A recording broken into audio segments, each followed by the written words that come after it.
നട്ടുച്ച നേരത്ത് കിണറിന്റെ തീരത്ത് വെള്ളത്തിനായി ഞാൻ കാത്തിരിപ്പു.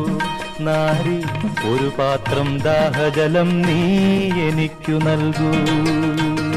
അയ്യയ്യോ നീയൊരു യൂതൻ, ഞാൻ ഇന്നൊരു ശമരായെത്തി. ഞാൻ കോരിയ വെള്ളം തൊട്ടാൽ തീണ്ടലില്ലേ, ഞാൻ കോരിയ വെള്ളം തൊട്ടാൽ തീണ്ടലില്ലേ. അറിയുന്നില്ലേതും നീ എന്നോട് നീ ചോദിച്ചാൽ ജീവന്റെ ജലം കോരിത്തരുമല്ലോ ഞാൻ, ജീവന്റെ ജലം കോരിത്തരുമല്ലോ ഞാൻ.